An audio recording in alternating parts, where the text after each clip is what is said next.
oday baa wiilkiisii wuxuu u dhiibay saacad, wuxuu yidhi aabba saacadan ii soo iibi. wuxuu yidhi dukaan buu geeyey, wuxuu ku yidhi $20 bay igu yiraahdeen. wuxuu yidhi bal dukaan kala gee.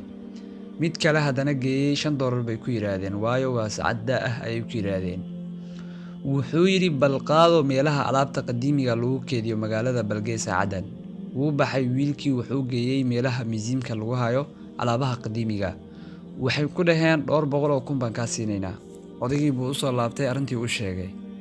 ujeeddada videogan aan ugu dan leeyahay waxay tahay, haddii qof qiimahaaga garan waayo, aad jeceshahay qalbigaaguna uu ku dhegan yahay, micnaheedu maaha in cid kale qiimahaaga garanaynin aysan jirin. 100 qiimahaaga garanaysaa jirta.